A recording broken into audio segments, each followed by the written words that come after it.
Real-life historical women who inspired the characters of the Gilded Age. Let's start with the Vanderbilts. If you think Bertha Russell is ruthless, wait till you meet her inspiration, Alva Vanderbilt. Alva was a ruthless social climber whose attitude was my way or nothing. She went into epic battle with the original mean girl, Caroline Astor, and Alva got her way. Now we're going to be talking about the good and the bad here because Alva was a mixed bag. Alva was very controlling and even abusive to her daughter. The show is accurate in that she forced her daughter to marry the British Duke against her will, and she even went so far as to lock her in a bedroom until she agreed and threatened to shoot the man that she actually wanted to marry. And she was not kidding. She was known for beating up boys when she was a kid who teased her. Alva also broke convention. She bought the world's largest yacht and named it after herself. And she did the unthinkable.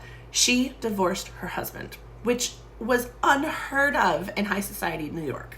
And then in her later years, she shocked society again by becoming a suffragist. She really threw her weight behind this cause, and at her funeral in 1933, her casket was carried by all-female pallbearers. Now let's talk about her daughter, Consuelo Vanderbilt. Oh, this poor girl. Talk about good casting, though. Look at the similarity between Gladys Russell and Consuelo Vanderbilt. Her mom was so domineering, she had no say in anything from what clothes she wore to what activities she did, and obviously to who she married. Consuelo was miserable, which is no surprise. She was actually crying at the altar on her wedding day. But she ended up going into this marriage and having kids, but they were both miserable. They lived separately, falling in love with other people, and eventually 25 years later got a divorce. Consuelo was pretty much beloved by everyone. She was sweet and kind, and she kept relationships with members of her first husband's family, namely Winston Churchill. In her second half, when she was finally able to craft her own life, she ended up marrying a French aviator who worked with the Wright brothers and became a committed humanitarian. She became an advocate for women and children, and she was incredibly progressive and liberal for her time, supporting school meals for kids, subsidized pensions, and protection and insurance for middle-class workers. In World War I, she worked with the American Women's War Relief Fund, and she even held a seat on the London City Council.